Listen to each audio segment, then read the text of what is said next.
Okay, so good evening and welcome back to the weekly live tutorial discussions on wheel mobile robots. So far for the previous 3 weeks, the topics of our discussions were purely mechanics of wheel mobile robots.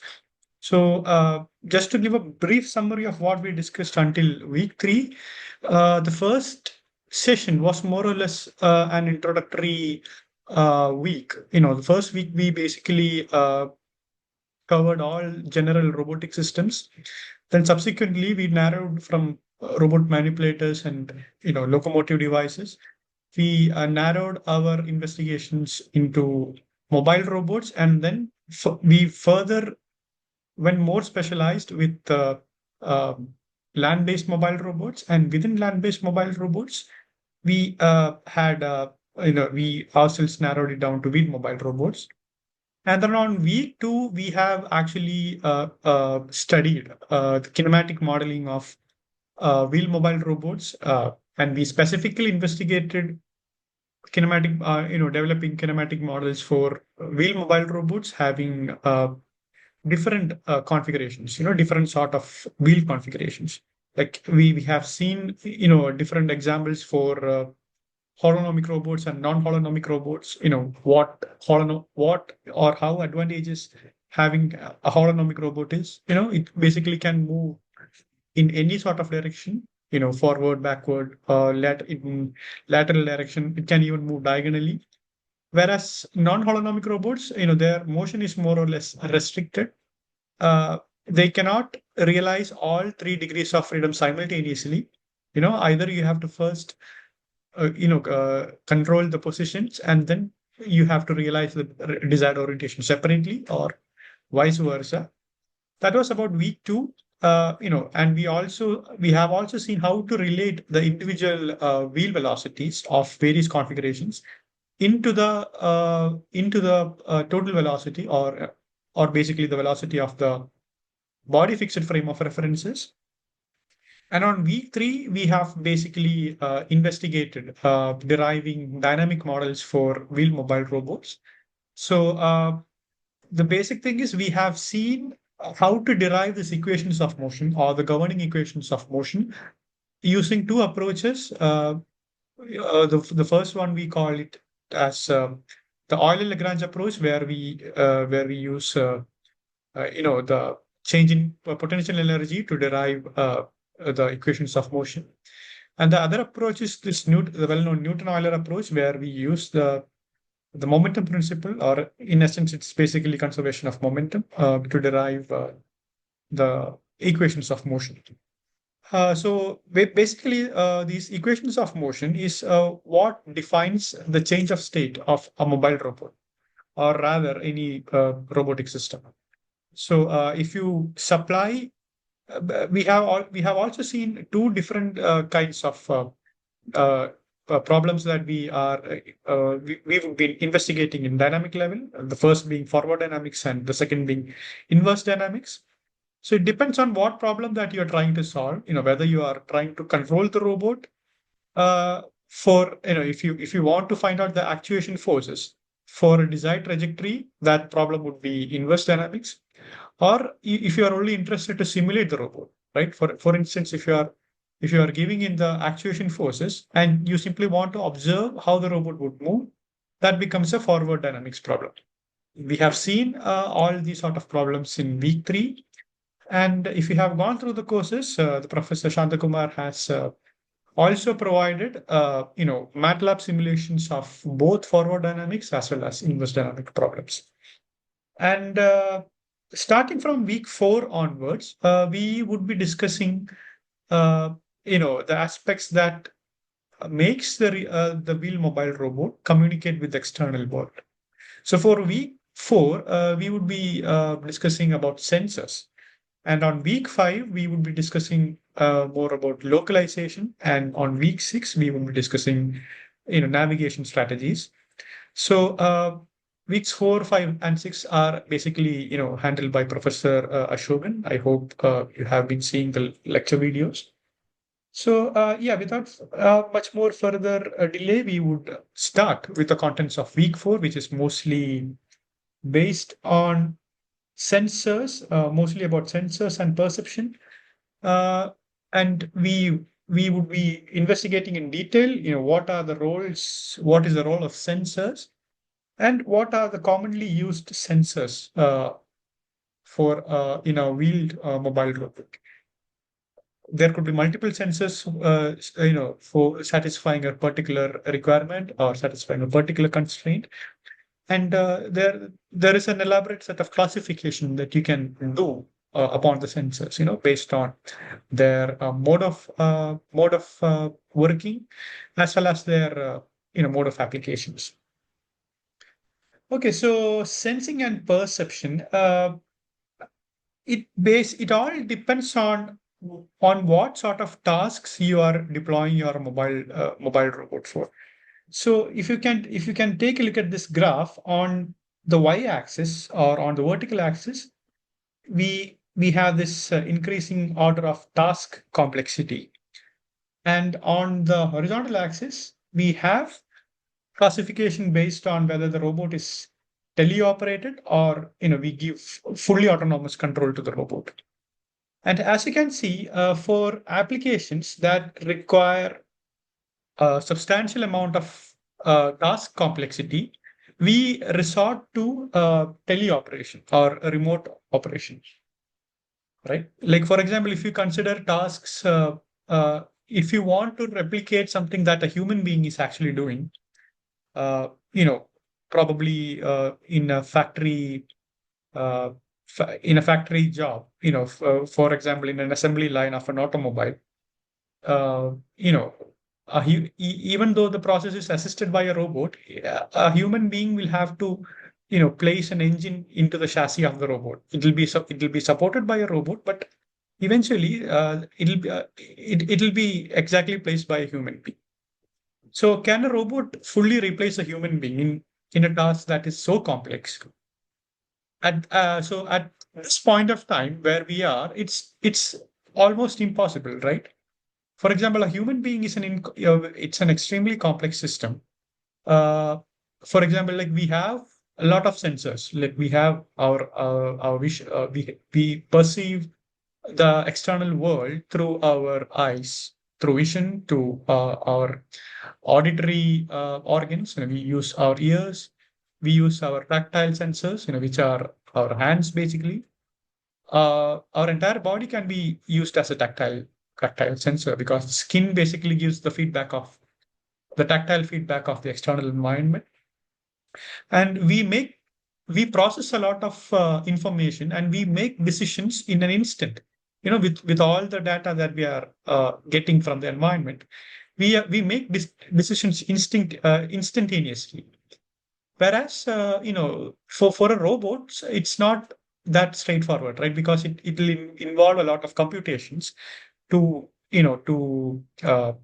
extract all the information from the raw data from the sensors and then process it to useful information. It would require a lot of computations. And at this moment, it cannot match with the performance of a human brain, how it processes raw data from our sensors into useful information. The human brain does it instinctively. And as you can see, a human being for a human being to stand on its own, it's fairly intuitive for us, to stand without falling over. But if you can imagine a humanoid robot, a humanoid bipedal robot, it takes considerable amount of time and resources for it to remain stable. Even with the presence of an external forces, it should remain stable without falling over. Now, that alone requires a lot of computational processes.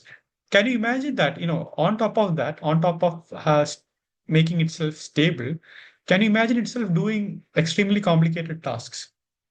So at this point of time, at this point of time, with the computational power that we have, and the sensors and the actuators that we have, it has not really matured enough for a robotic system to fully replicate what a human being is doing. So as the complexity of a task is, increasing, the level of autonomy basically decreases. So we cannot fully send, or we cannot fully automate a robot that is employed for a extremely complicated task. So a human being will have to operate in the background. He will have to operate in background, probably remotely, from a remote location. And basically, the robot is only going to follow the instructions provided by a human operator. For example, if you can see the robots employed in surgical applications, so robots in doing surgery.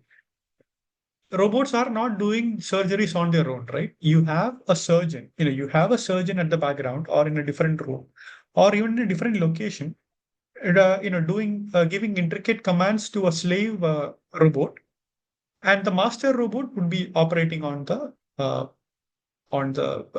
actual patient. So whatever so the application, the procedure that the surgical robot would be doing is actually very complex, very intricate. Stitching and navigating within the internal organs without damaging. These are all very complex tasks. Suturing and all those things are all very complex tasks. And actually, basically, a surgeon is guiding a master robot through all these procedures, right?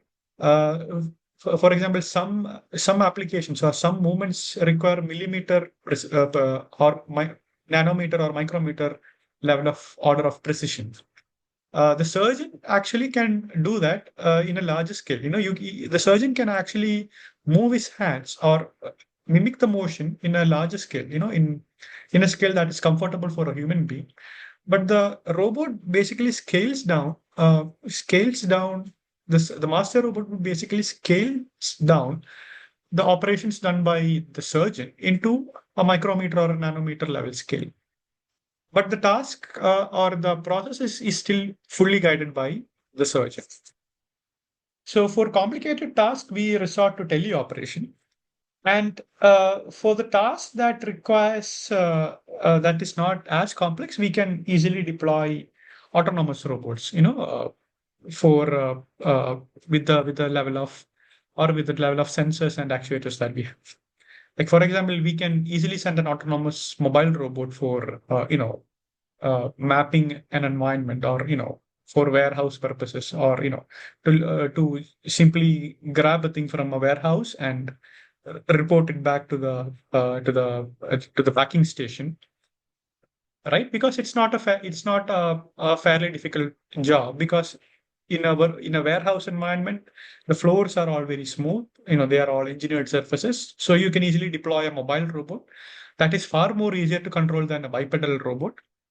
And then on top of this mobile robot, you can build a very primitive, grasping a pick and place manipulator, so that it can go to the corresponding uh, product in a warehouse. It can easily grab it, and then it can basically report back to a packing station. So that is a fairly easy task. Doesn't require much complexity. And in such tasks, you can basically deploy an autonomous robot, because the level of computation that requires for low complexity tasks are, it's much affordable and it's much cheap. So that is what this sort of graph basically sees. As the task complexity increases, we cannot deploy an autonomous robot. We have to guide that robot entirely. But if the task complexity is fairly low enough, we can actually deploy a fully autonomous robot, which can use its computational capabilities to perform the task. And we have something in hybrid, depending on the task. If it requires a human intervention, it can basically switch to teleoperation. And for the rest of the part, it can basically work on its own. Or it can take a decision on its own. That's what we basically mean by supervisory control, where the robot, in some tasks where it is confused or where it requires a human intervention, it can request human intervention. And based on that, we have seen teleoperation. We use teleoperations for tasks that are very complex. And under teleoperation, we have two categories, right? So we'll see them one by one. So basically, telerobotics basically means it's the area of robotics which deals with the control of semi-autonomous robots from a distance, mainly through wireless connections or tethered connections. Now, just like what I was mentioning, a surgeon operating on a patient through a teleoperated robot. A surgeon would be in a different room or in a different base, and uh, the the robot would be in a different room with the patient. And there are two different classifications for telerobotics. The first is teleoperation, where the robot is controlled remotely by a human operator, right? Just like in a teleoperated surgery.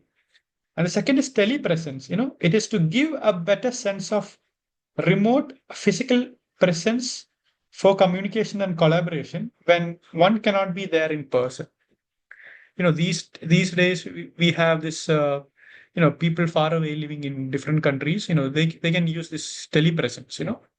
To make the presence of their relatives to have a better sense of uh, togetherness with their relatives. They can rely on this telepresence so that they can basically have their family with them even if they are situated in a faraway place. Or you can think about classrooms where the supervisor or the instructor could be from a different country or from a different institute, but the students are from a different institute. And using this telepresence principle, the presence of the external instructor can be it can be made it can more or less be as close as possible to a physical presence actually, so that he can basically interact or supervise what is going on in a distant classroom. And the next approach is autonomous mode. At the other side of the spectrum, we have autonomous mode. So the autonomy in robot should answer the following questions. So on unlike telerobotics, autonomous robots are faced with the problem of decision making, and the decision making basically it has to answer these following three questions. The first being, where am I? This is the question that the mobile robot asks itself. Where am I? And where am I going? And how do I get there?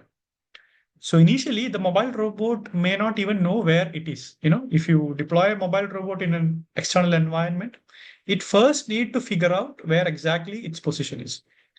If I simply drop a robot in a room, it does not know where exactly its position is in that room. It needs to find its position from a point of reference, or from a corner, or from a wall.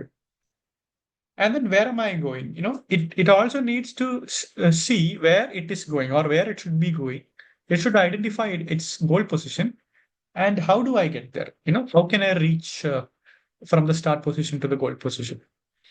This may seem like a fairly simple problem, but if you have a start position here, and I'll call this start, and if you have a goal position here, there could be multiple ways that it can reach from the start position to the goal position, right? It all depend on how much energy you want to spend, how much electrical energy you want to spend. It can depend on whether or not you have obstacles in the environment, whether you have to navigate around these obstacles. So how do I get there? It depends on a lot of parameters. It depends on the energy you want to spend, depends on the obstacles within the environment, so on and so forth.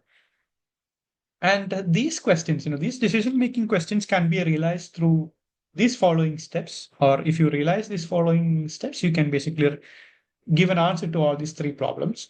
So the first aspect is locomotion. Locomotion is basically uh, the motion of the robot itself. It has to first localize itself. The second stage is navigation, basically. Navigation, basically, it has to perceive what is going on in the environment using its sensors. It can use its vision sensors to grab visual data from the environment and to extract relevant features. and then it using and with whatever data it has acquired from the environment, it can basically create a map of an environment. Map basically means what it sees through its sensors, be it obstacles, be it some landmarks, reference points.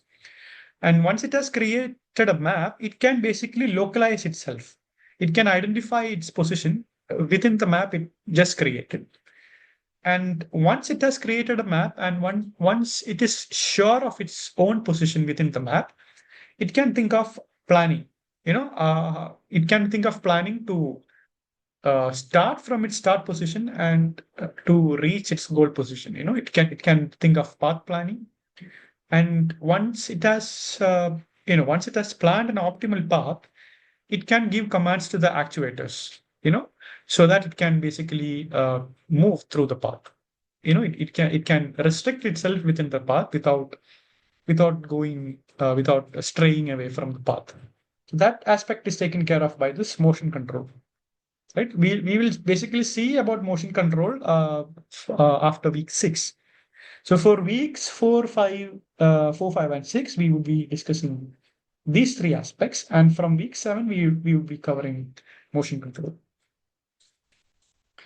So yeah, this is the general control scheme for mobile robot, and as you can see, this is a cyclic process, right? So the right course of action is we will begin from the real world environment, right? You deploy a mobile robot to a real world environment. And the first stage of a mobile robot is to perceive its real world environment, right? So the perception means it's getting cognitive sense of making cognitive sense of what is available through the raw data from the sensors, right? So from this real environment, using its multitude of sensors, it acquires some raw data from the sensors, and it uses some inbuilt information extraction algorithms to get or to extract relevant information. For example, if the raw data consists of an image or an image file, it acquires information from the raw data. For example, if it want to detect the position of obstacles, relative to its current position, it can acquire relevant data. Or if it has to identify some features, or if it has to identify some signboards, it can extract the pixels corresponding to the signboard so that it can be processed further, or it can take decisions based on that signboards, things like that. So the perception basically deals with extracting or converting the raw data from the sensors into useful information. And with that, it basically creates a map of the environment.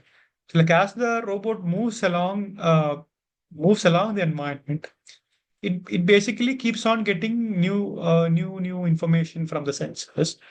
And it basically, from the perception stage, it extracts useful information from the raw data, and it tries to create a map for its own benefit. And once it has created a map, it keeps on updating its own position within that map. Like, for example, once the robot sufficiently moves along the environment, basically creates a map where it has plenty of landmarks, plenty of features within it. And simultaneously, it will also localize its current position within that map, right? So once it has done this much, once it has created a map, and once it has uh, updated its current position within the map, the next objective is to see where it is actually going, right? So, like for example, if the robot is tasked to pick an object from the known position, and it is asked to deliver this object to some other goal position, it has to path a plan a path it has to plan a path through the map it created. So like once it created the map, once it identifies all the features, and once it localizes its position within the map, it then estimates, or it then calculates an optimal path where it can take within the map so that it can reach its goal position. So that step is basically taken care of by this cognition and path planning phase.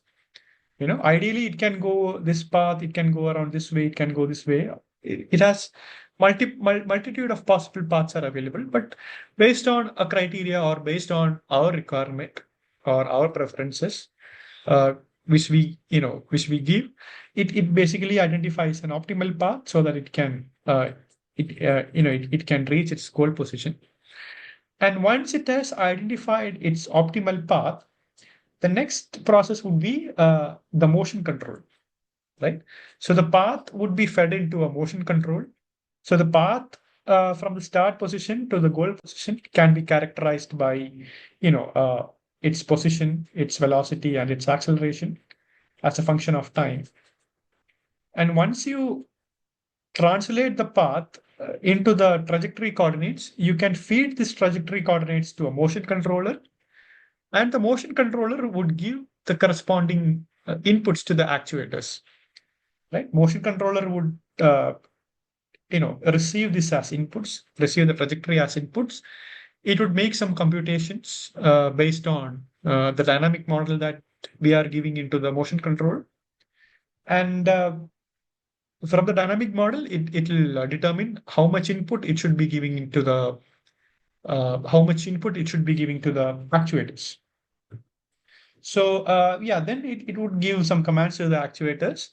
And once the actuators are given some commands, it will basically move to a different location. It will move to a different location within the environment. So I'll call this, if I call this position 1, I'll call this position 2. And then, this process keeps on repeating and repeating. It keeps on going on and on and on. So once it moves in a new position, it'll will have to map its environment. Now the relative position to this obstacle earlier was this much.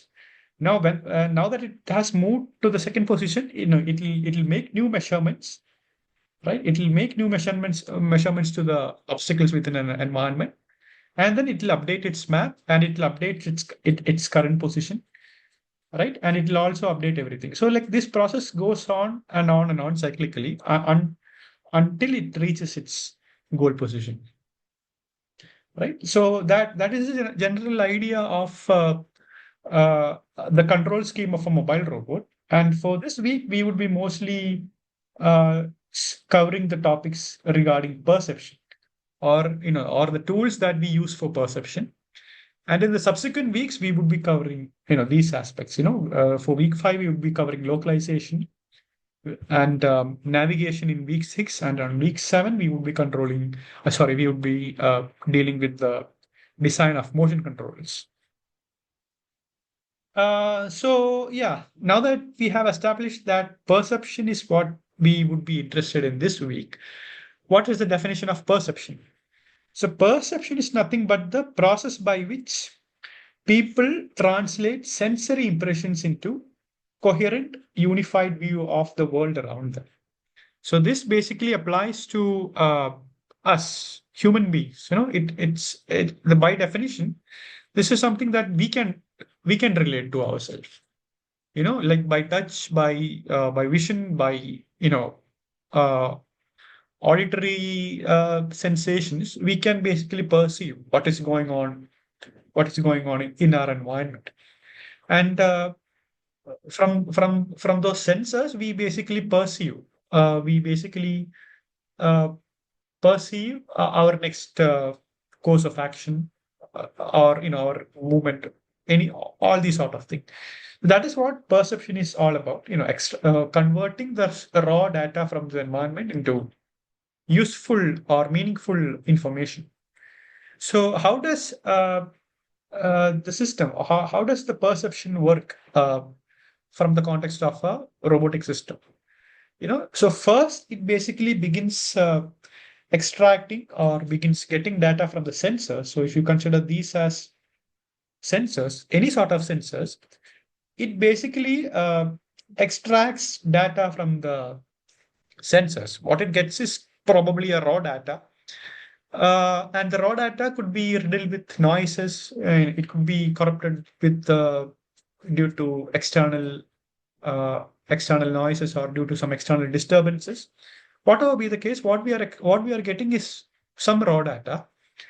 And once we have extracted this raw data, we would do something called matching, right? So like, for example, what I've drawn earlier, suppose like we are at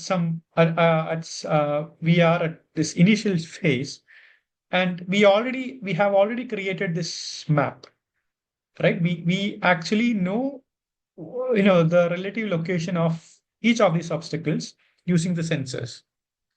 And once we move to the second position, we again use our sensors uh, to to find the distance to the same obstacles. And it should be fairly easy to compute. If you move by some finite distance, the distance to this object should be should be changing. And we can actually, even without using the sensors, we should be able to calculate, what is this change of relative position to these obstacles. We should be having a fair amount of idea based on how much this robot has moved, right? Or I'll give one example. Like, if I know the position of the wall that is in front of me currently, right? And if I close my eyes, I'm not using my sensors, but I'm moving, 1 meter further forward. And without opening my eyes, I should be able to know that, I have moved closer to the wall. I don't need any sensors to, or I don't need any sensors to understand that. So with that possible data, the robot, and once I open my eyes, I am basically validating, what I have, what I have already predicted with my eyes closed. So the robot is also basically doing that. What it computed should be matched. It is trying to match with the data that it is observed from the sensors, right? So if that the second process is matching, right? What it is predicting should be matched by what it is observing from the sensors. And if it is matching perfectly, or it is matching to within an acceptable amount of tolerance, it basically updates its position, or it basically updates its position within the map, and simultaneously it also updates the map, right? So when the robot comes to the second position, it updates the map.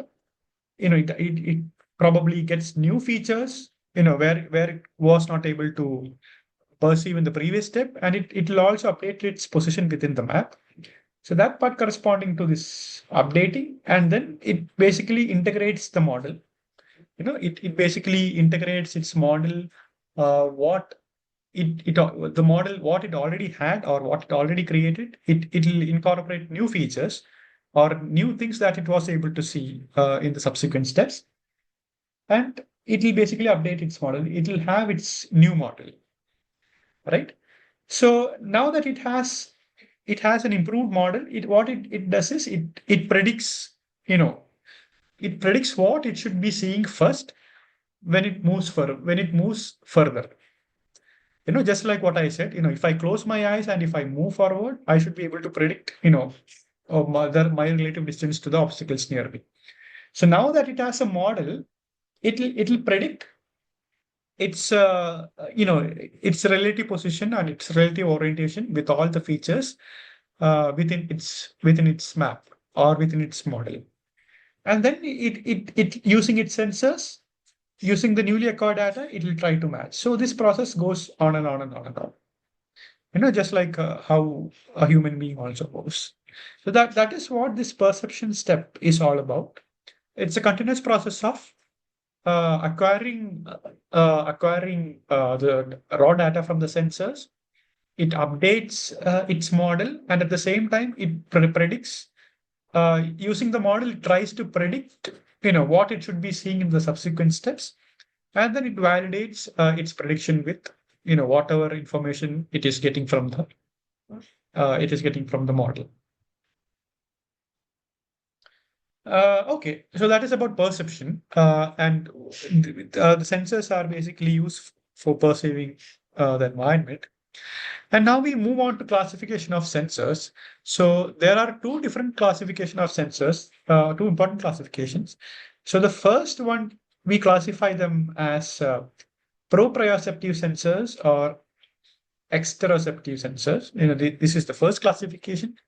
And the second classification is whether the sensor is an active sensor or whether the sensor is a passive sensor, right? So we'll go on with the first classification. So the proprioceptive sensors are sensors which measures values internally to the system, right? For example, uh, motor speed, wheel load, heading of the robot, battery statuses. These are parameters, or these are attributes that is internal to the robot, right? It does not have anything to do with the external environment. It's not trying to perceive its external environment. It's trying to understand its own system, right? It's trying to see its own motor speed. It is trying to see how much load is acting on its own wheel. It's trying to see, where it is headed to, where it is, how it is oriented, and it is also trying to see its own battery statuses. And in none of these cases, it's not trying to understand its environment. Everything is internal within the robot itself. So that is what proprioceptive sensors are about.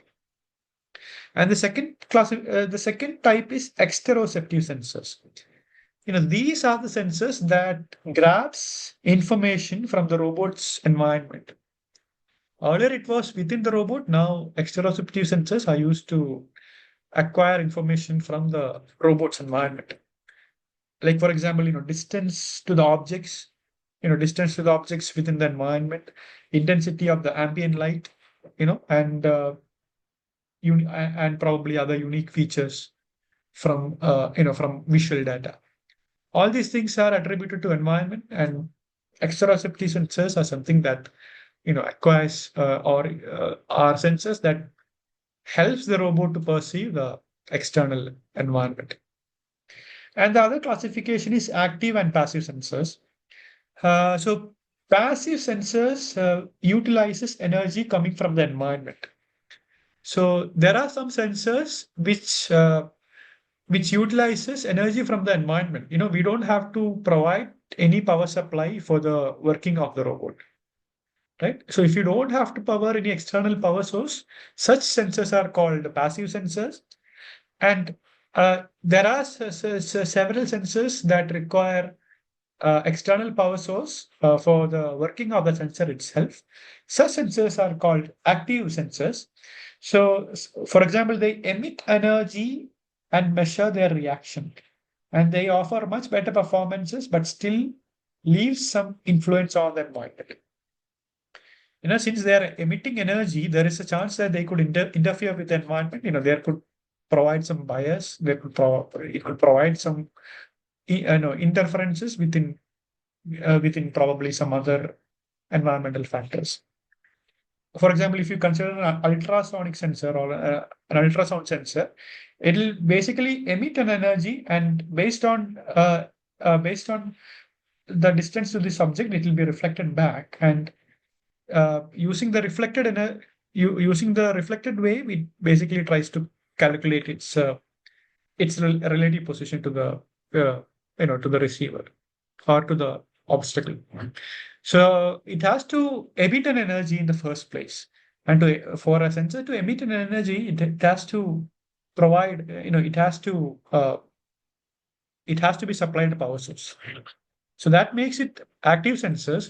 Something that draws power from an external agency or an external prime mover. Such sensors are called active sensors. And if you can go through the course, there are several sensors, several application of sensors, and you can basically classify depending on their typical use. For example, tactile sensors.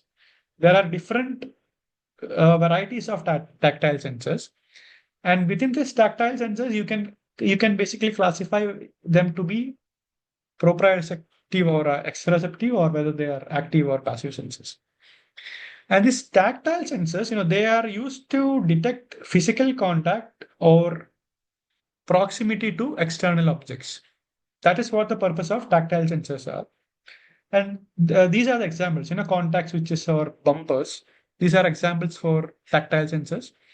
You have these optical barriers. You have non-contact proximity sensors. Like these ultrasound sensors. They don't have to be in contact with an external body to know its distance. To know the distance from the sensor to the obstacle.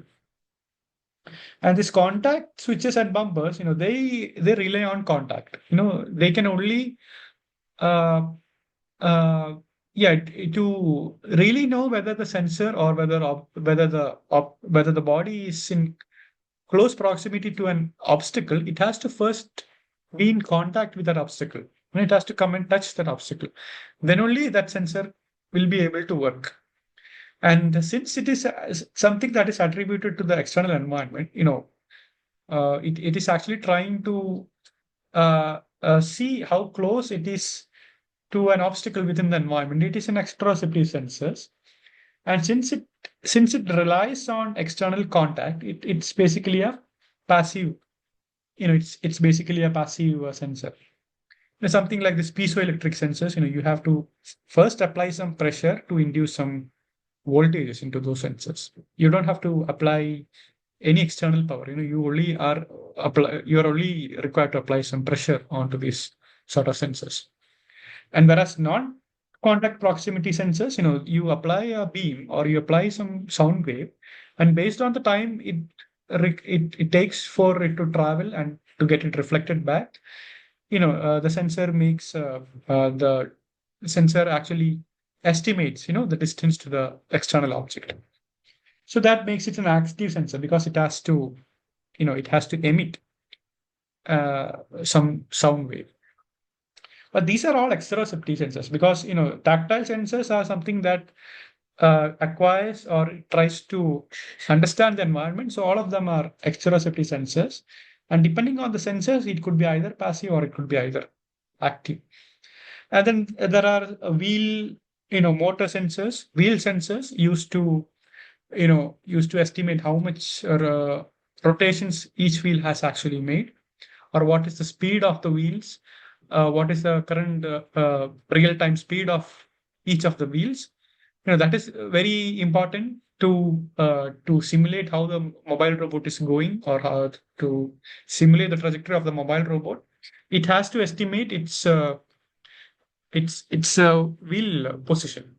So we use these wheel sensors. So there are a multitude of wheel sensors. And since the wheel sensor measures something internal to the robot, these are all, proprioceptive sensors. And depending on the kind of sensor that you are using, it could be either passive or it could be either active.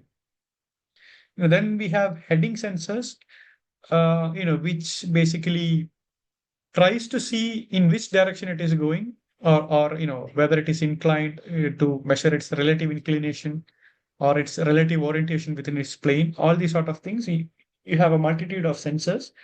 In a compass, basically relies on the Earth's magnetic field to have a sense of its direction. So since it is measuring Earth's magnetic field, since it is measuring something that is related to the environment, it is an exteroceptive sensor. And gyroscope is something that helps you to estimate its orientation of the gyroscope. So that is something that is internal to the robot. So that becomes a proprioceptive sensors. And then you have this inclinometers, to estimate the pitching of the robot, up and down motion of the robot. We use something called inclinometers. That is also an exteroceptive sensor. Depends on the external objects, or it depends on the level difference of the external environment. So depending on the type, kind of thing, it can be either an active inclinometer or it can be a passive inclinometer. Different sort of inclinometers are available.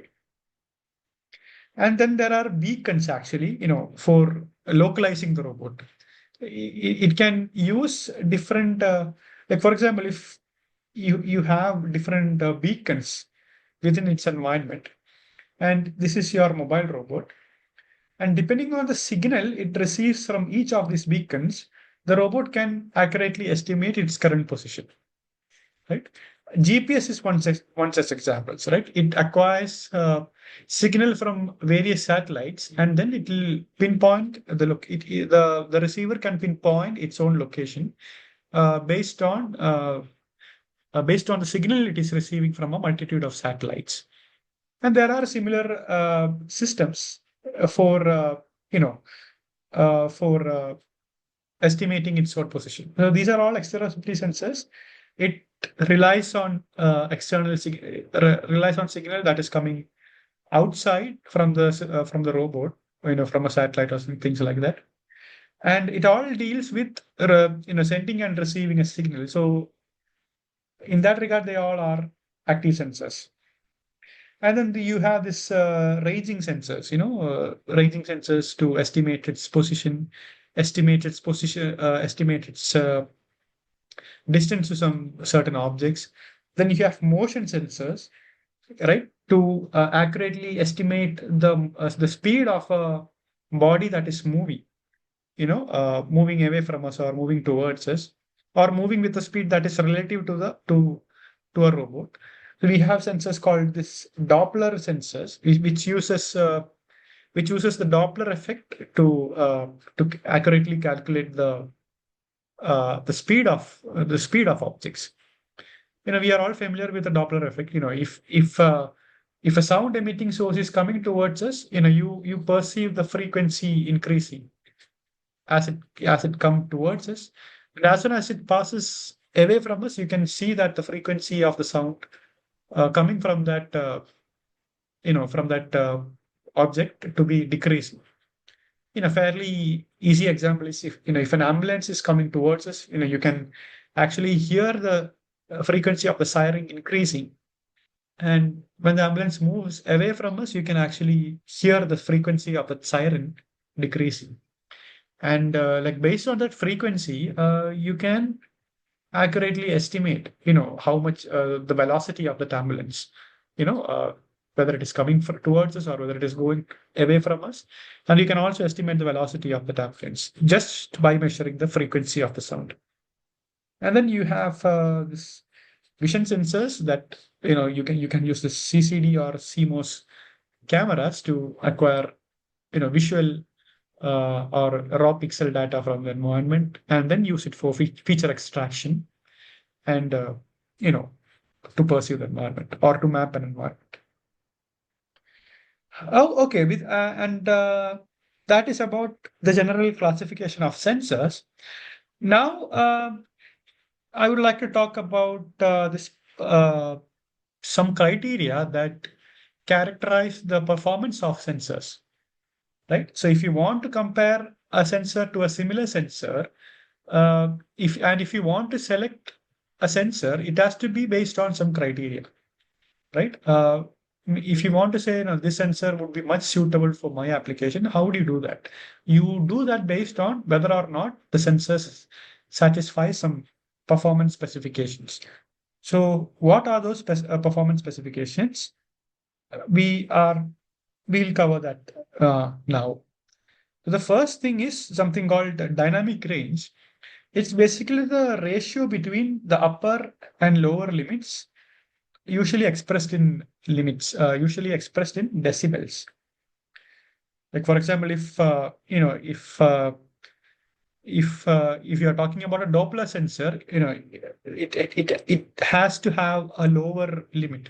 The lowest amount of frequency it can detect, and it should also have a higher frequency. The higher frequency with which it can detect. So dynamic range is basically the ratio between the lower and upper limit. So like if I have express this, upper limit quantity by lower limit quantity. And if I express this in decibels, log in a logarithmic scale, what you get is the decibels. So, the ratio of upper to lower limit expressed in decibels is what we call a dynamic range. So obviously sensors having high dynamic range, they have a very high range of operation. If something is going, if the sensor, uh, our human ears, it can only listen to sounds that is between 20 hertz and 20,000 hertz, 20 hertz and 20 kilohertz, and beyond that you know, it cannot perceive. And it varies for some other animals. Dogs can hear higher frequencies as well as lower frequencies. So yeah, depending on our application, we can use this dynamic range to select an appropriate sensor based on its dynamic range. And another thing is something called resolution, right? It's nothing but the minimum difference between two values that can be detected by the sensor, right? For example, like it can be something analogous is basically, if you use a scale, a ruler, a common ruler, the least possible dimension that you can measure is probably 1 millimeter.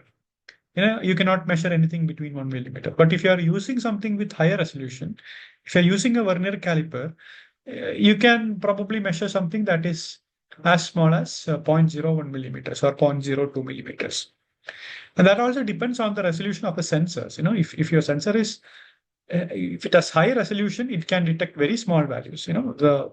It's you can basically call resolution as the difference between two subsequent values. It can basically detect. And another parameter is something called linearity. So linearity is nothing but the variation of input signal as a function of, sorry, it's a variation of output signal as a variation of input signal. So like, for example, if you have an input signal, I call this input here. And if I call this output here, the input to output relation can be anything, right? So like until and unless the input reaches a particular threshold, there won't be any output. And once the input has reached a particular threshold, output can start to have some sort of measurement. It could be linear, or it could be straight away linear. Like from zero in from the lowermost input itself, it can have a linear relation, or it has to wait until some threshold, then have some linear response. It could have some exponential response. It could have non-linear response. It could taper off like this. All sort of characteristics are available. So linearity is a measure of how the output signal varies with the input signal. So like one example I could uh, probably give is like if you are using joysticks for gaming applications, or if you're using this, steering wheels for, racing simulators, it's very popular you know, people do that in a professional sense, having this sort of, this automobile simulators to aid the manufacturers. So if you can see, if you give very small inputs to the steering, nothing won't be registered in the vehicle, because even if you go in a real world car, because of the real world undulations of the road, yeah, the steering will always be oscillating, in a very small amount. But that really don't correspond anything to the motion of the car. The motion of the car would still go in a straight line, even with a small amount of disturbances. But if you try to, suddenly turn, or if you make some sudden changes, you can actually see the car, moving in a similar fashion. It will respond to that sudden changes in that input. So that makes it a very non-linear sort of response. Or you can say that the linearity is actually not linearity is very low in such sort of response. what happens if you increase the linearity very high of a steering wheel? So like for very small inputs in steering wheel, your car will also, have, that jittery motion. It won't hold a straight line. Very small inputs, it will reciprocate, or it will try to move according to that inputs that you give. So depending on this application, in some cases you would want the linearity to be very cranked to a very high level, or in some applications it has to be cranked to a very low level, and in some application it has to be tuned as per the requirement. And the next stage, next character is what we called bandwidth or frequency.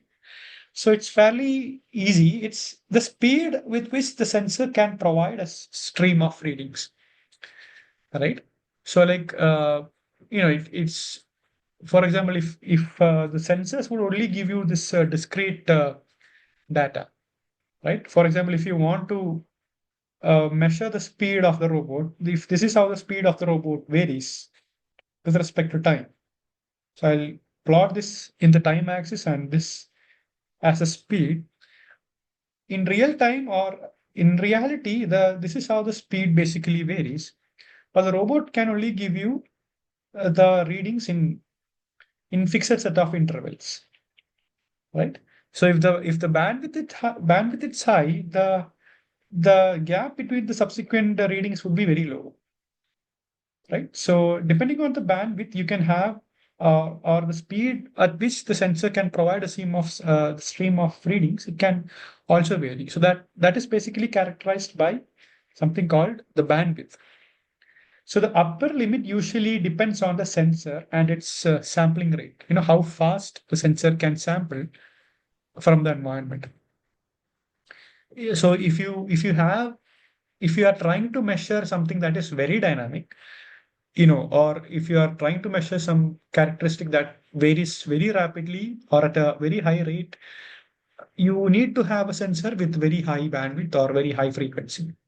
Otherwise, you will miss a lot of detail, or you will miss a lot of information. That's about bandwidth.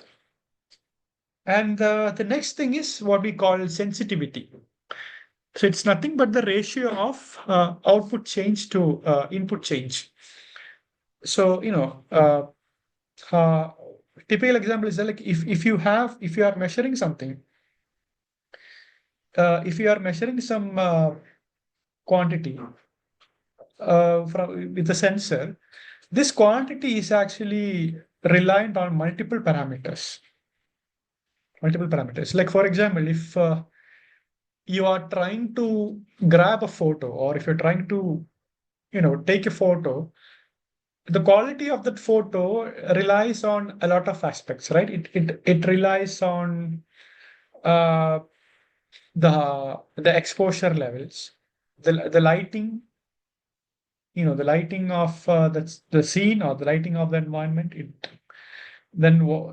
relies on, the stability, or it relies on the stability of the camera, or whether the camera is fixed, or whether the camera is handheld. Then it also depends on lighting stability. It relies on the type of lens that it is using. So whatever you're trying to measure, it basically is dependent on a lot of parameters. And sensitivity basically means, the thing that you're trying to measure, the measurement. So if you make a very small change in one of the parameters, how much change can you measure in this measure? How much of a change can you measure, can you observe in this measurement, right? For example, if you, I'll give you an example. If you make a small change in lighting, or if there is a small change in lighting, that would only translate to a very small change in measurement. So in that regard, we can say that the sensitivity is very low. Its sensitivity is actually very low. But if the stability varies very slightly, if there is a very small camera shake, the measurement could be very bad. It could be completely useless. So a very small change in one of the parameters, if it makes the reading change very drastically, then you can actually say that the sensitivity is actually very high. So depending on the application that you are trying to deploy, sensitivity can be a good thing or it can be a bad thing. If it is, if you are looking from this context, what I've just mentioned, it could be a bad thing because a very small change in this very small camera shake, if it can make the data useless, then that is a bad thing. But if you are trying to measure a quantity that varies very low or varies in a very small magnitude, then having a high sensitivity could be advantageous. And there is something called cross sensitivity, that is nothing but sensitivity to the environmental parameters that are orthogonal to the target parameters.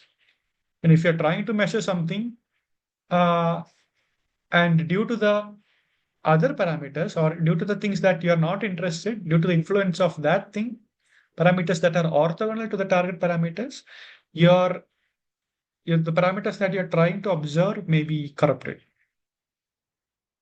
Yeah, there could be a lot of examples that you can probably think of. Yeah, it's basically self-explanatory, I think. If the sensitivity to the environmental parameters that are orthogonal to the target parameters that you're trying to measure. Then comes something called uh, what do you say? The error and accuracy. You can basically uh, see compare to sensors based on their accuracy. How accurate the measured value is corresponding to the true value. And the accuracy can be, quantified, or it can be characterized by this value over here. It is nothing but 1 minus m minus v upon v, where m is the measured value and v is the true value. So this is nothing but 1 minus error. Measured value minus true value is nothing but the error upon the true value. So this basically gives you the measure of accuracy. Okay, and now we move on to something that, the characteristics that are especially relevant to the real world environments. So we have talked about errors, but there are two different sort of errors that that we often encounter in sensors or in any general robotic systems.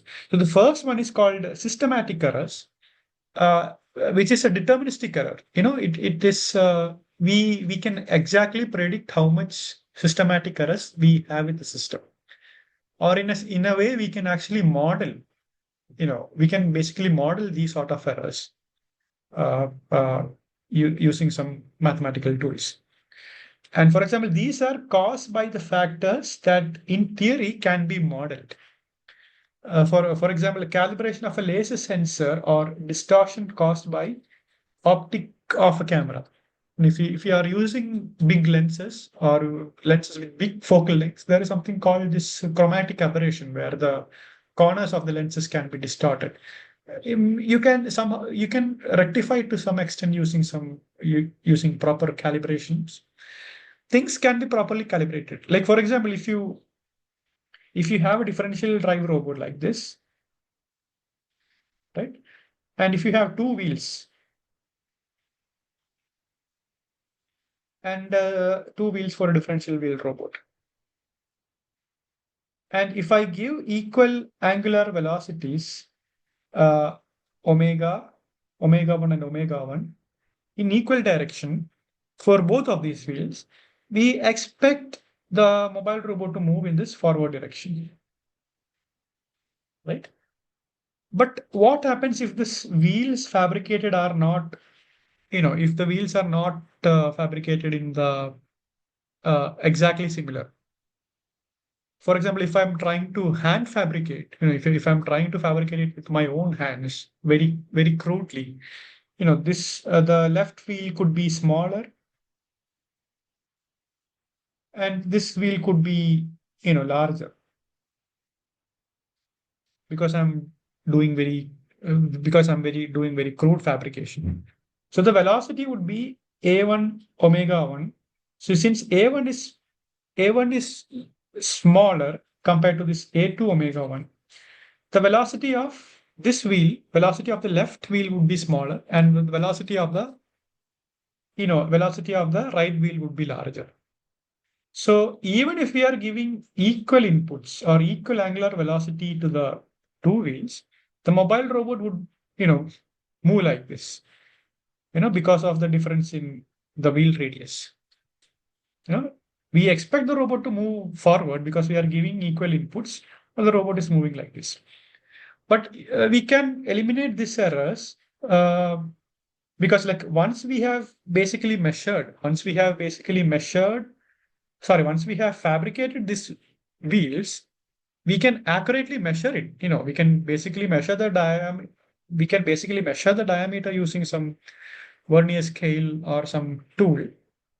And once we can measure or once we can accurately model, we can give the corresponding inputs to both of these wheels so that the mobile robot would go in a straight line. This can be modeled. These sort of errors can be accurately modeled. That is one approach, or we can improve our fabrication methods. We can improve our fabrication methods so that the wheels are wheels are of same diameter, a1 omega 1, a omega 1, and a omega 1. That is another possible approach. So deterministic errors, they can be modeled, they can easily be modeled, or they can easily be rectified using some improved using calibration. It can be easily be taken care of. But there are some errors which we cannot model or which we cannot eliminate. Those sort of errors are something what we called random errors. Right? I'll give you one example. If you model a mobile robot using these equations of motion, using these dynamic equations of motion, you expect the robot to behave in the way depending on the inputs that you give. So if you give that same inputs to the in a CAD environment, the robot, the environment you simulated in the CAD would move exactly similar, how you predicted. Because this CAD approach, the CAD approach is actually very rigid. You don't have to worry about joint clearances, frictions, all these sort of things. But when you actually fabricate something, when you actually fabricate the robotic system in real life, there are things that you cannot model, things due to the joint clearances. If you have some fastness or if you have some joints, there could be some clearances between these joints. And it's not really possible to model the effect of joint clearances of your robotic system. And another thing is there could be effects of friction, there could be effects due to hysteresis, there could be effects due to elasticity. All these things you cannot model because you basically assume your robot to be made of rigid bodies. That can be taken care of to some extent, but not everything can be fully eliminated. So those such of things, which cannot be modeled, we call them as random errors. But their effect can be predicted probabilistic. You can assume, based on experience, you can assume a probabilistic distribution of such errors. Now, this is a normal Gaussian distribution. And based on the distribution, you can basically take care of, you can basically accommodate the effects of random errors, using probabilistic distribution. Like for example, if you take a Gaussian distribution like this, it can be characterized by the mean of the distribution and the standard deviation. Like if this is minus sigma and this plus sigma, you can be sure that 95% of the measurements that you take from the sensors would be within minus sigma and plus sigma from this mean, right? So you have that sort of estimate. So like whatever whatever mean you get from the data, your observation could be anywhere within this mean from the census. So you can model it probabilistically. So the random errors can be modeled probabilistically. This is one such distribution. We mostly use Gaussian distribution in a lot of cases, a lot of modeling random errors or modeling distributions. There are other distributions as well. And another thing is precision. And precision is something, it deals with the reproducibility of the measurements. For example, if your measurement is pointing to this coordinate, and if every other subsequent measurements, you know, gives you the coordinates that are very close to each other, and you have a different sensor which gives you, you know, a bit more wider range of readings, you can basically say that the first sensor is more precise than the second sensor, right? Because the readings are more repeatable, right? For every readings you are getting the repeatability is very high. You are getting the readings which are very close to each other. But in the other case, the repeatability is not very good because the distance between the subsequent measurements are far off. So precision basically corresponds to reproducibility of the readings or repeatability of the readings. These are the three things that we can basically characterize the sensor errors, systematic errors, random errors, and precision. Okay, now I think we have basically covered relevant topics regarding sensors. For this week, we will see some basic sample problems that you can expect for week 4 quizzes. Okay, so the first question is, which of the below system is constrained to perform task having least complexity given the robotic system have least sensing and perception capabilities? So the question is asking which of the robotic system can be deployed to perform tasks having least complexity. So we have this remotely operated mobile robot. So if you can I'm just reproducing this graph from from the beginning of our session.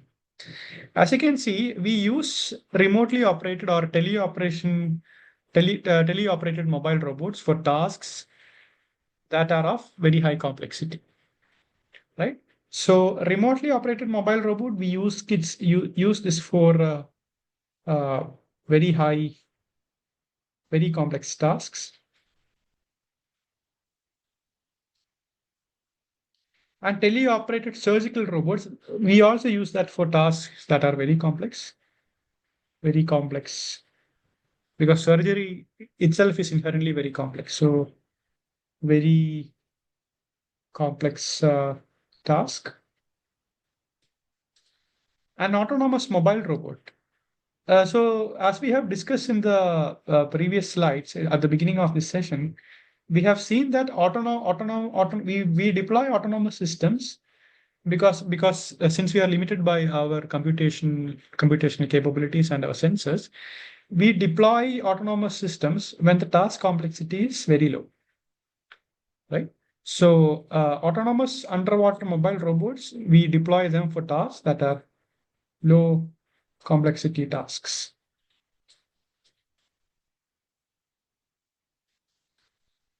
And hybrid robots, we use it for somewhat complex that has intermediate level of complexity.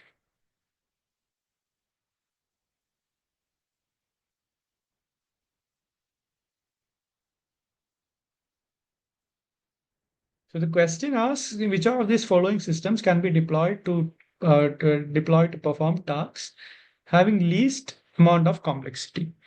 So I think we can be fairly confident that the only correct answer that fits to the question is option C, which is the autonomous underwater robot. So we can actually mark this as our correct answer, which is option C. So yeah, that is indeed our answer. It's indeed option C. So I hope I made myself clear.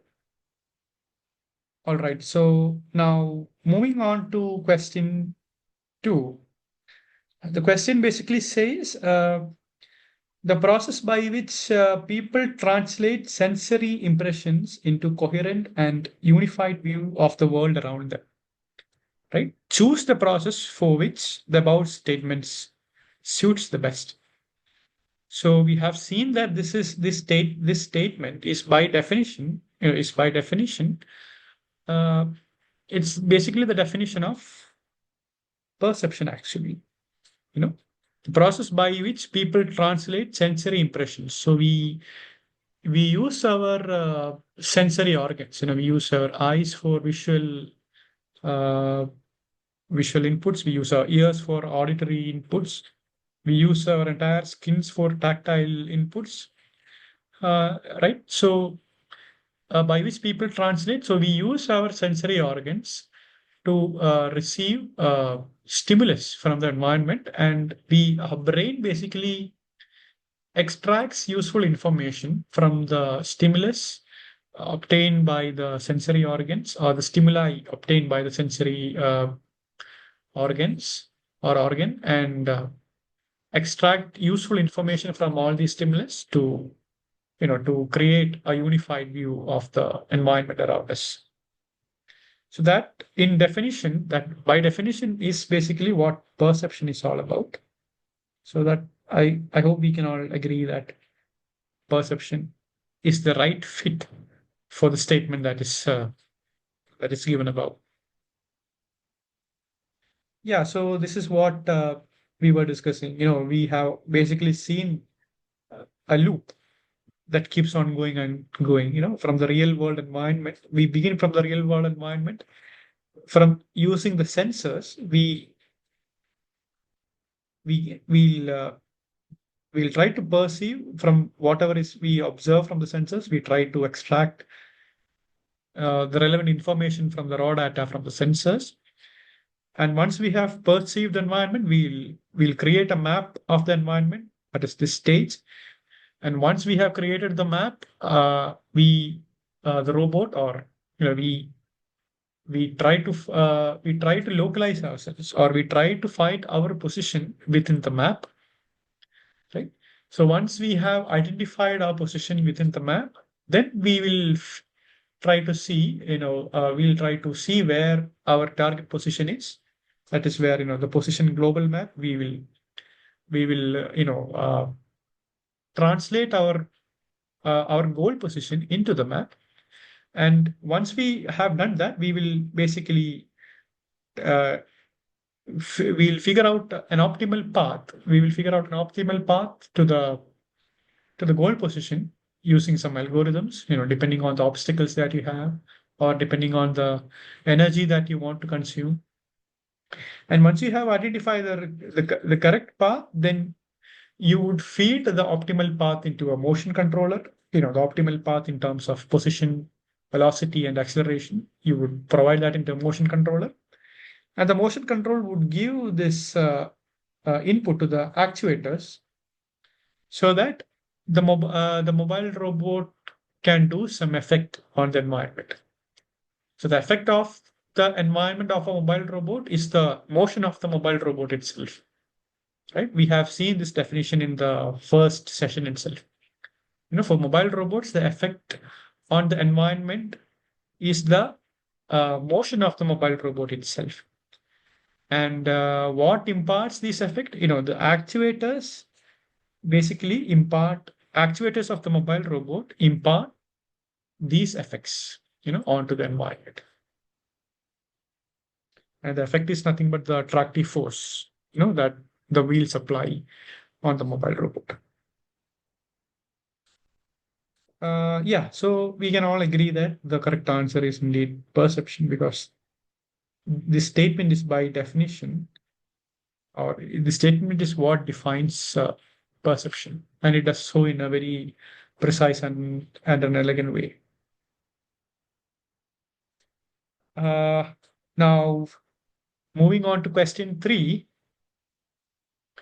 It says select the sensor systems which cannot be classified as both exteroceptive and active sensor systems.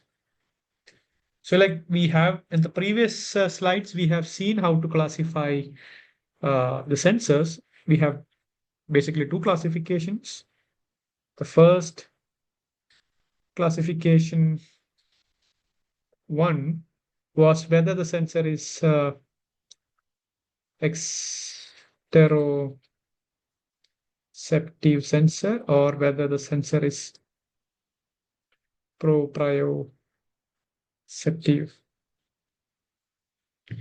And the second classification was about whether the sensor is an active sensor or whether the sensor is passive. So essentially, we have these two classifications, and the question basically says which sensor systems cannot be classified as both exteroceptive and active sensors, which cannot be classified. So what about these contact switches? In a contact switches is basically a proximity sensor that basically measures uh, whether the robot is in close proximity or whether the robot is near to an external object. And the external object is a member of this environment. So in that regard, since we are measuring an attribute of an environment, it is an exteroceptive sensor.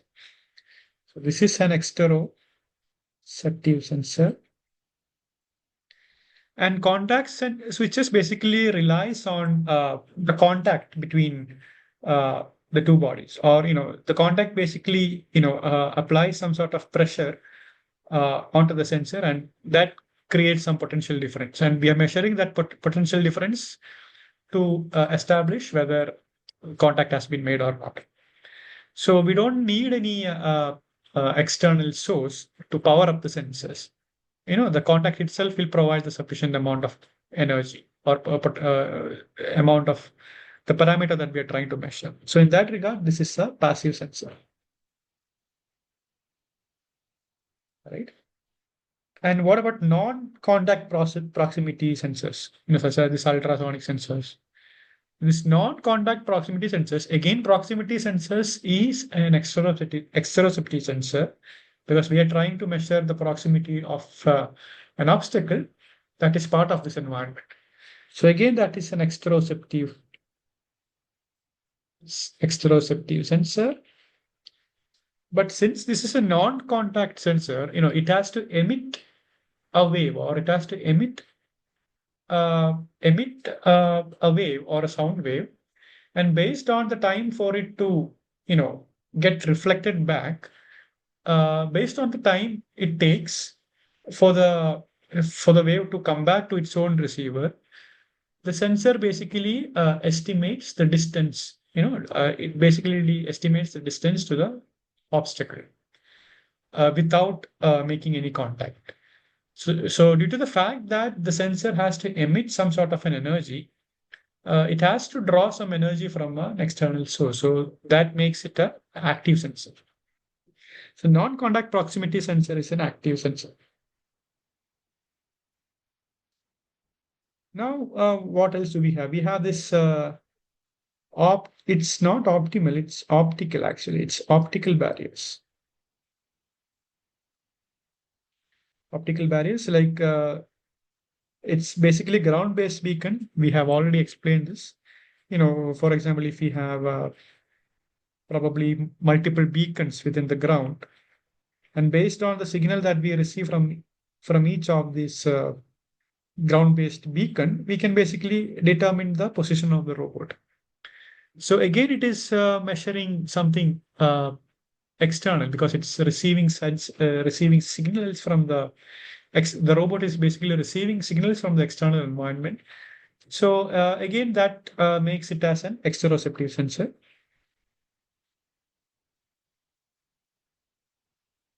And due to the fact that these barriers or these beacons have to emit some signals, it is also an active sensor. It's also an active sensor. Then what about option D, gyroscopes? So gyroscopes are basically used to determine the orientation, or the rolling as well as the tilt of the mobile robot with respect to the coordinate system it is operating. So it's trying to measure something that is internal to the robot itself. It's trying to measure its heading, the direction in which it is basically heading. So since it is measuring something that is internal to the robot, that is a proprioceptive sensor. And mechanical gyroscopes mostly, they are passive sensors. Unless we mention it to be, a MEMS or a micro electromechanical gyroscope, or an electrical gyroscope, you can consider it to be a passive gyroscope, because these were all used in ships in olden times, to accurately estimate its heading. So gyroscopes are, you could classify them as proprioceptive and passive. Doppler radar, which is used to measure velocities of external objects. This is an exteroceptive sensor. And since it measures frequency of a sound wave, it has to emit the sound wave in the first place. So that makes it an active sensor. And optical encoders, these optical encoders are coupled with the motors of the wheels, so that the speed of the wheels, or the speed of the motors, or the speed at which the wheels are rotating can be estimated. So the speed of the motors, or the speed or the relative angular velocity of the wheels are something that is internal to the robot itself. So that makes it a proprioceptive sensor, since it is measuring something that is internal to the robot. Proprioceptive. But since it relies on this, sending a light beam or sending a laser beam from the source, and its reception through a receiver, it is basically an active sensor. Okay, it's an active sensor. So out of all the options, which of the following options cannot be classified as ectroceptive and active? Not exteroceptive and active. So I think the correct answer is option D, right? Because it's proprioceptive and it's passive. All the others are either ectroceptive, or they are either active. Either one of these components would be there in all the other options. The only option that has proprioceptive and passive is option D. So I hope we can all agree that without any conflict. Option D. Okay, so with that, I hope I have, yeah, and the comprehensive set of all the sensors are, I have extracted this from the lectures. If you have any doubt, you can refer back to the lectures, to see the general classification of all possible sensors, that we commonly employ in mobile robots. Yeah, so the correct answer, I may have not marked it correctly. It's indeed option D. Okay, so question 4 is actually a numerical problem. So consider a robotic system having a mechanical gyroscope, which leads to the following spinning and precision speed as 60 RPM and 40 RPM respectively. So the spinning speed is given as, I'll mark it as omega as 600 RPM. Sorry, this is RPM, so I'll label it as NS. And the precision speed is given as 40 RPM. So precision speed NP is given as 40 RPM. For the gyroscope of mass of the spinning disk, which is 4 kilogram, and the radius of gyration. So the mass M is given as 4 kilograms, and the radius of gyration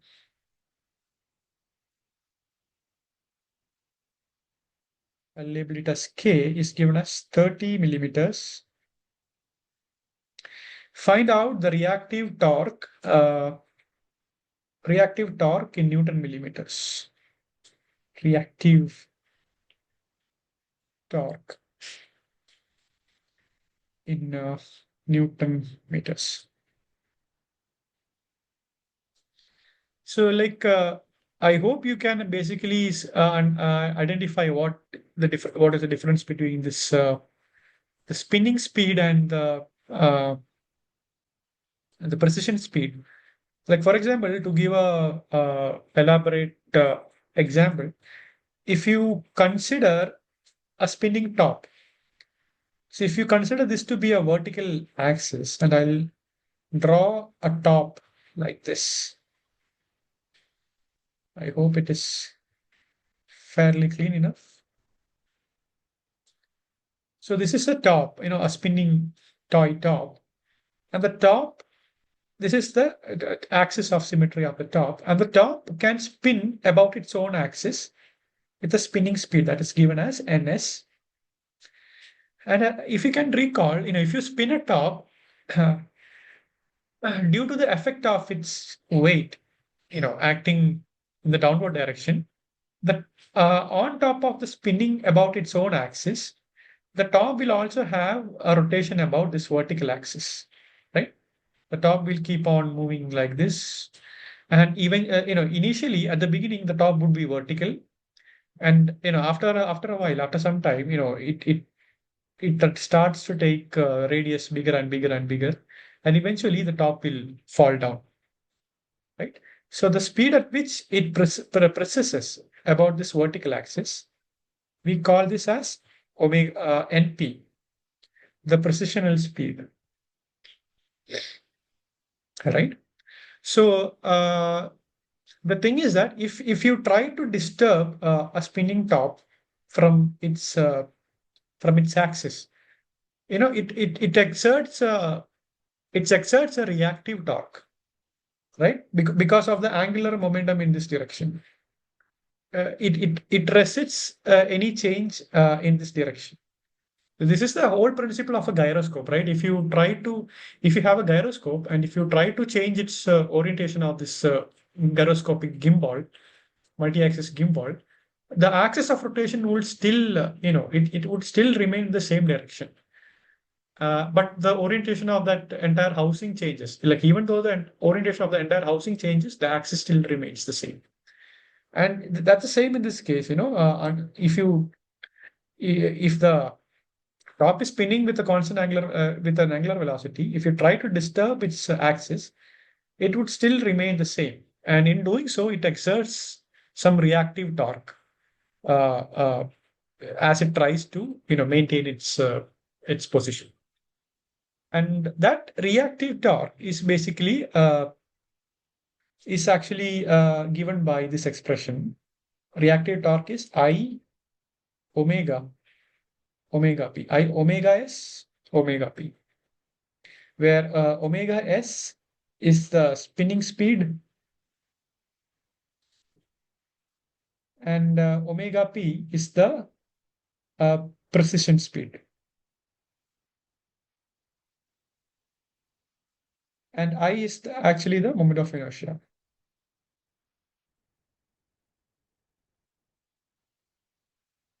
And you are asked to find out the reactive torque in Newton meters. So you have to convert all these parameters into appropriate units. So ns is given as 600 rpm. So the angular velocity in radians per seconds is 2 pi ns by 60. So this becomes 2 pi into 600 by 60 radians per second. This is omega s in radians per second. And in the question, NP, the precision speed is given as 40 radians RPM, revolutions per minute. So omega p is 2 pi into NP, by 60. That becomes 2 pi times 40 by 60 radians per second, right? And the moment of inertia, I is nothing but the mass multiplied by the square of the radius of gyration.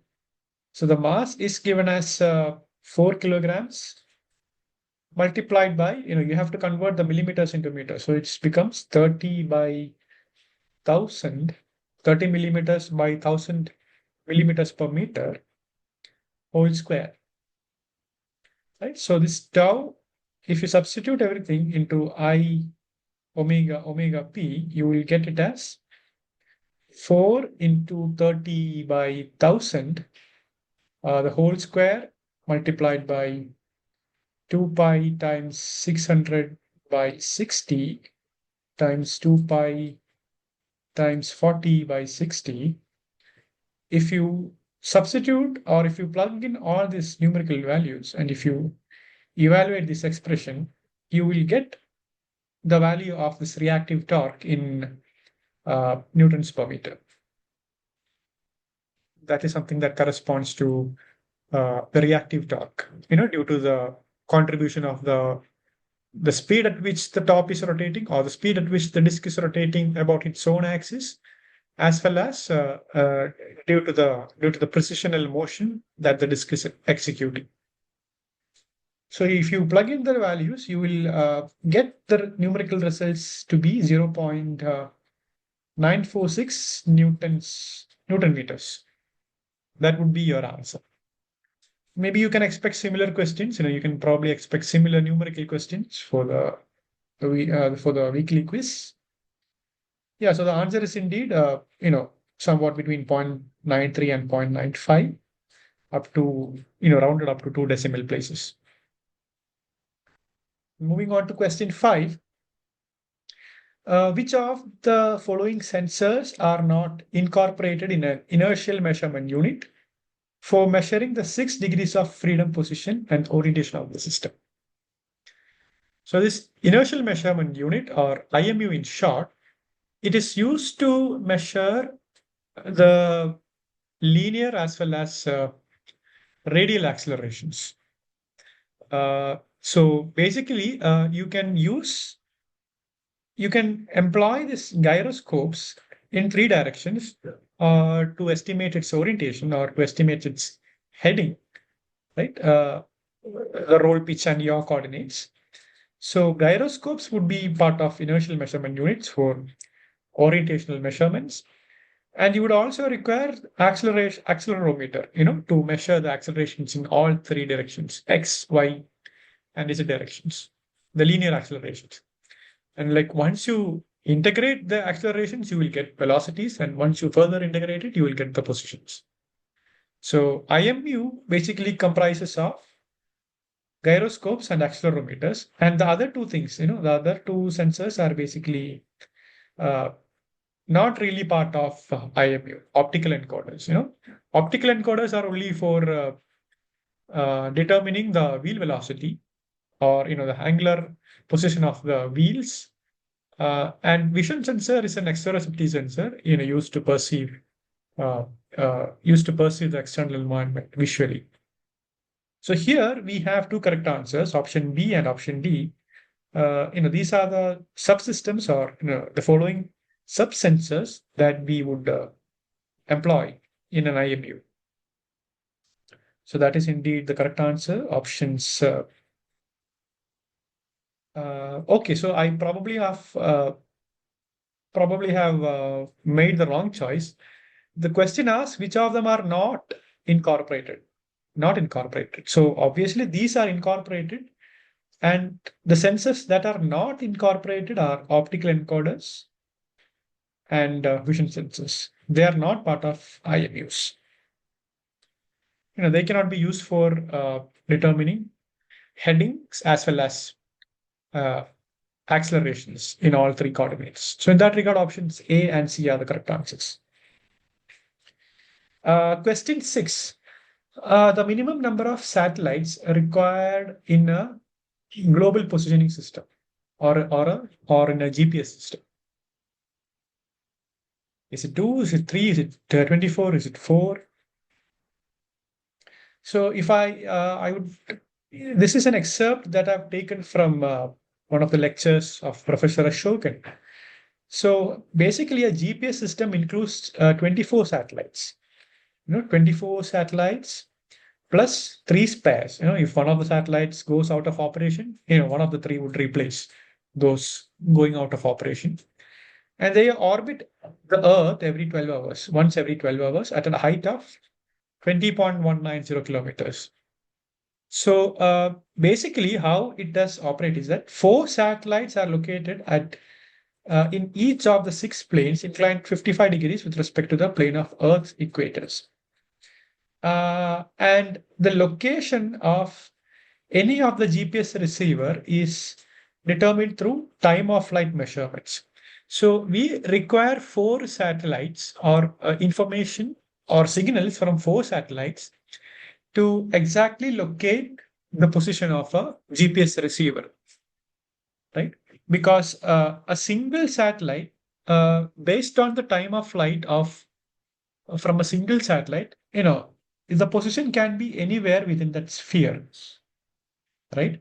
Because if you travel for if the time of flight for from a satellite is 1 minute, you can basically travel 1 minute in any direction. So anywhere within this sphere can be your potential location. But if you have information from one more satellite, it'll give you one more sphere, another sphere. So based on two satellites alone, your potential position uh, can be anywhere within the intersection of these two spheres, right? It can be within the intersection of these two spheres, and intersection of two spheres is basically a circle. So you will basically get a circle like this. That is basically the intersection of two spheres, right?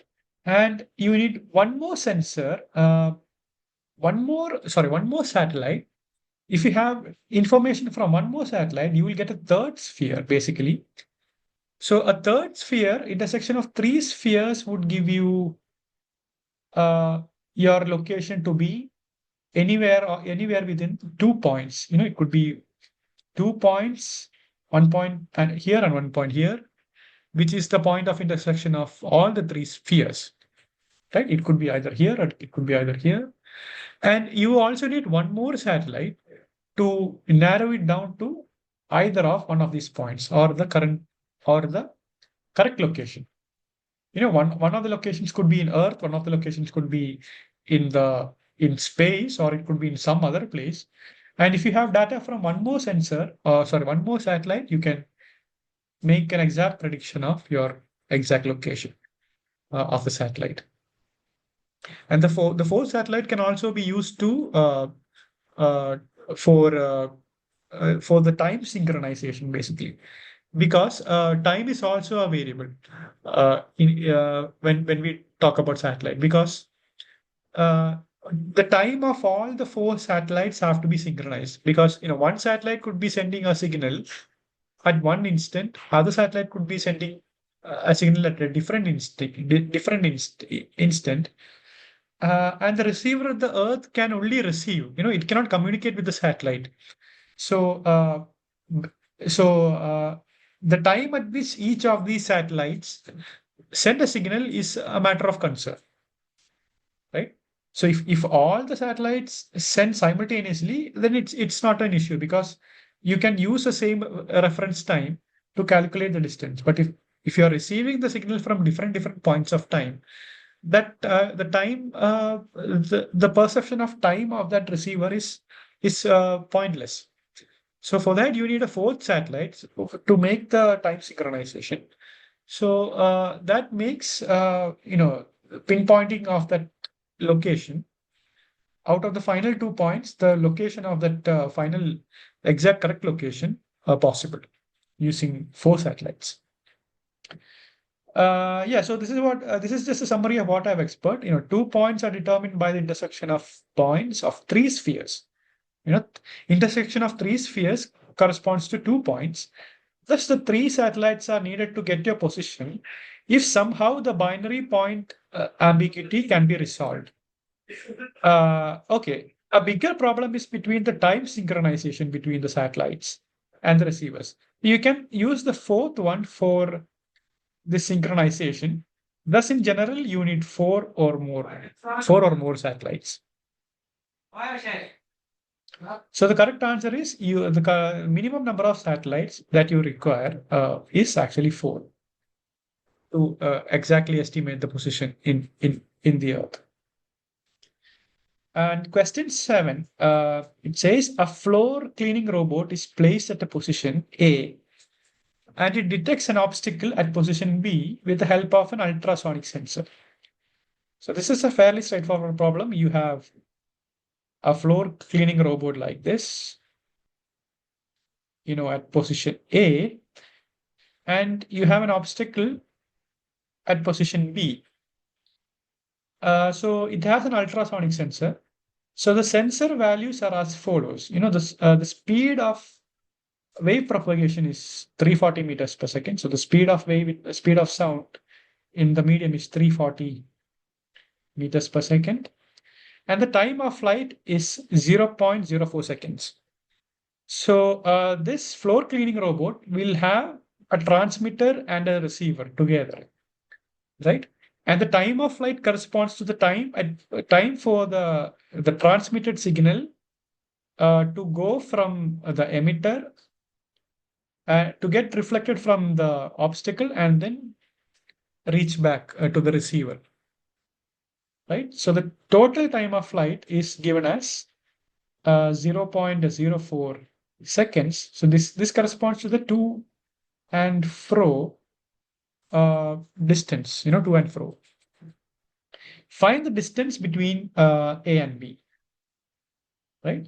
So if the time taken for time taken for the signal to go in one direction and get reflected back is 0.4 seconds, time in one direction is half of the total time. So that becomes 0.04 by 2, that is 0.02 seconds. So distance is nothing but velocity of sound multiplied by this, the time. I'll label this as time t0. So this is nothing but 340 meters per second multiplied by 0.02 seconds.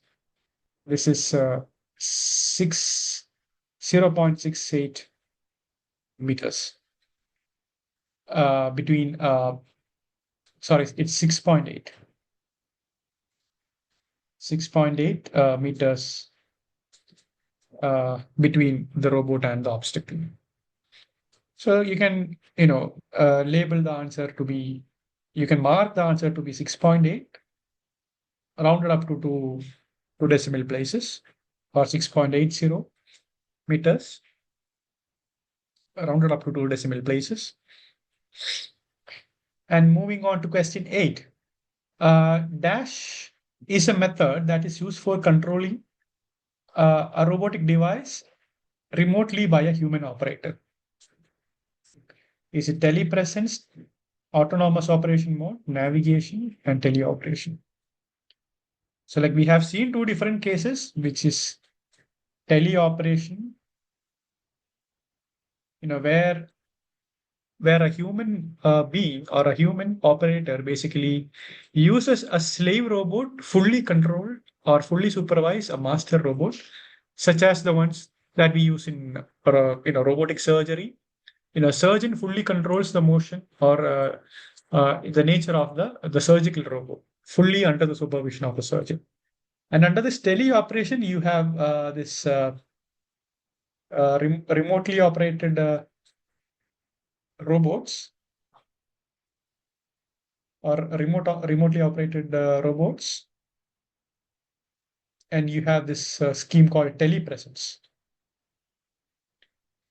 To have a virtual sense of presence of a person when the person is not actually in the proximity. And another scheme is autonomous scheme. where we would deploy autonomous robots with for tasks, which is fairly easy.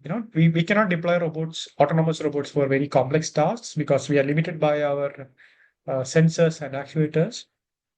But in autonomous robot, the robot will take its own decision.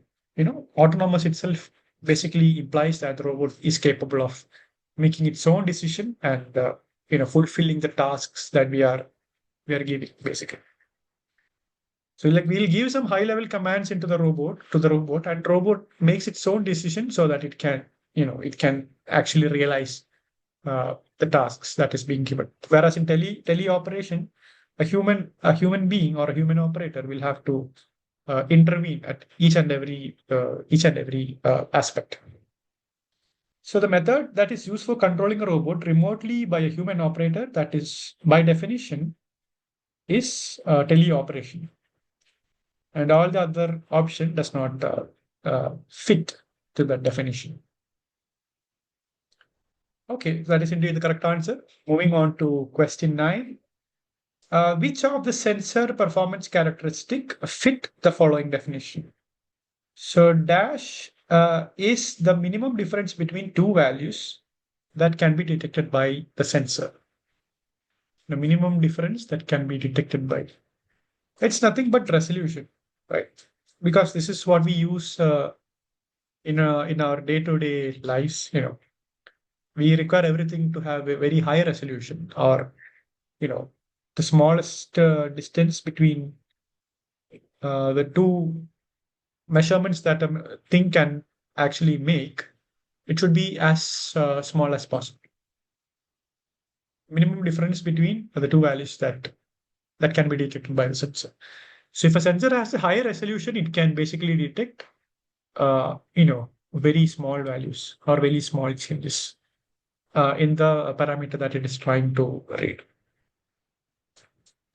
So all the other characteristic, it does not match up with this definition. So the answer is indeed resolution. Question 10. If the value measured by a sensor is 35 units and the true value is 37 units, what is the accuracy of the sensor? We have seen this earlier in the slide. Accuracy is defined by 1 minus the error upon the true value. So here, the measured value is 35 units, and the true value, V, is 37 units. So that makes the error to be, or the modulus of error to be 37 minus 35, right? So our accuracy is nothing but 1 minus 37 minus 35 upon 37. So if you do that, I believe the numerical answer would be corresponding to 0.946. So this should be our answer. That is indeed our answer.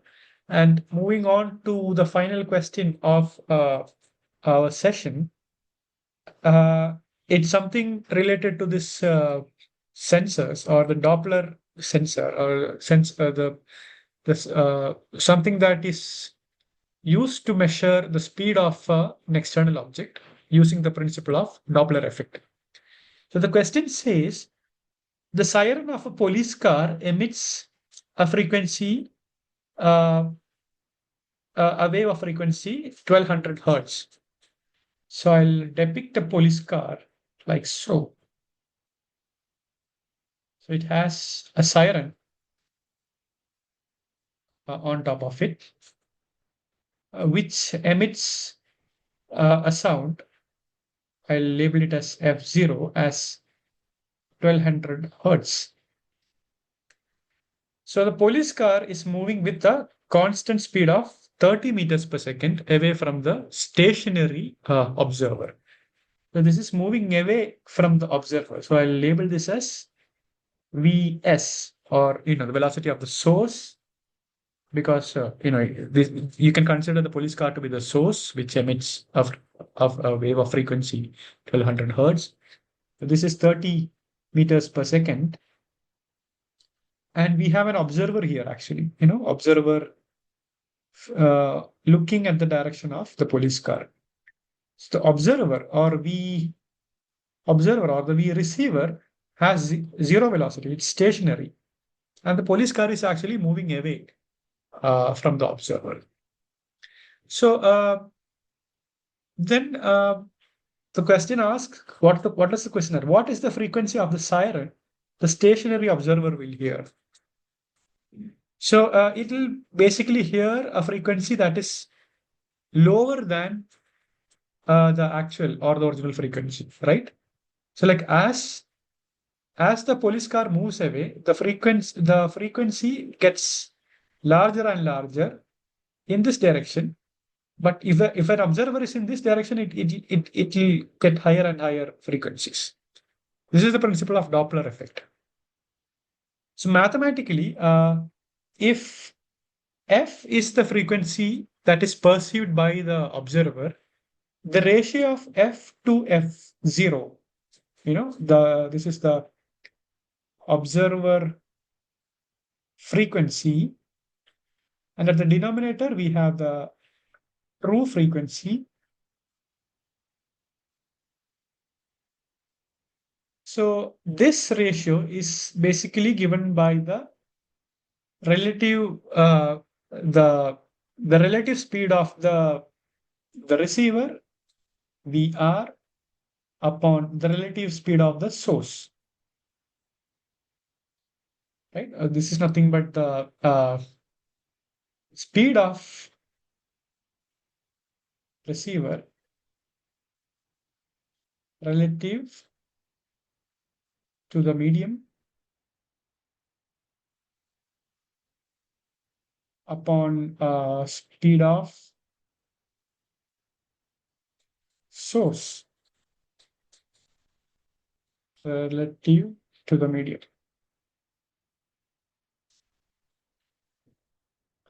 So like we know from our example that if an ambulance or if a siren is moving away from us, the frequency gets decreased, right? The frequency gets dropped. Or if some source is actually moving towards us, you can actually observe that the frequency is basically increasing. We can recollect this from our own experience. So normally, typically, based on this question, we expect the frequency perceived by the observer to be lesser or to be lower than 1200 hertz, right? So like from this mathematical relation, we are asked to find out f. F is nothing but f0 multiplied by c plus or minus Vr multiplied by c plus or minus Vs. So what we want is we want f to be a value smaller than f0. So if that has to be the case, this term in the denominator should be lower than 1. Right? So to make this lower than 1, we minimize the numerator and we maximize the denominator. Right? So we minimize the numerator and we maximize the denominator. So how do we minimize the numerator? So out of C plus Vr or C minus Vr, which will give you the minimum value? Minimal value is given by C minus Vr, right? So C minus Vr will give you the minimal value.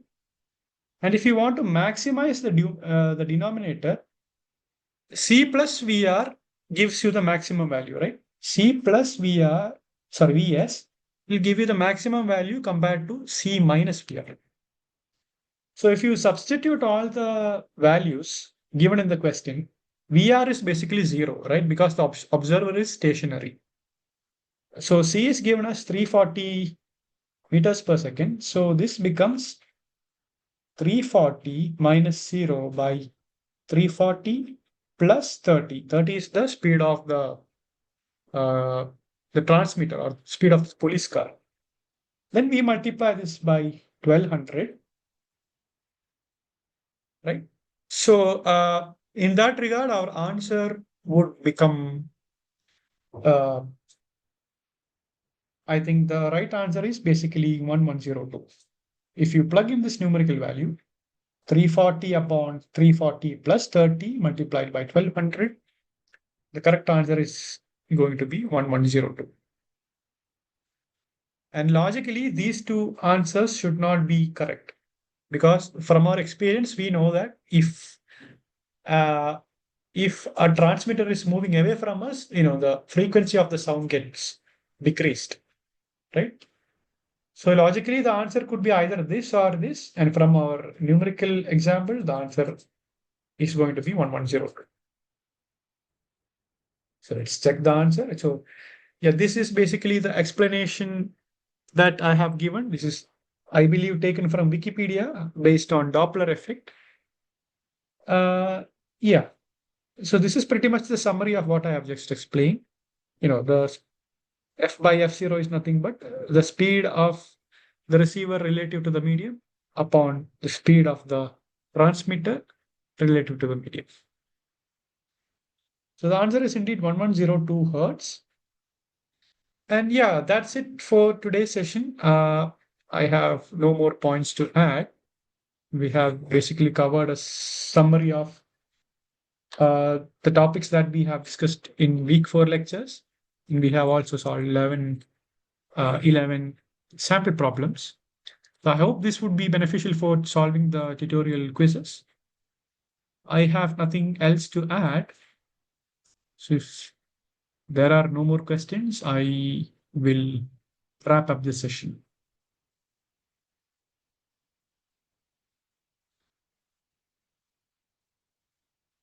Okay, so there are no more questions. So with this, I wrap up the session.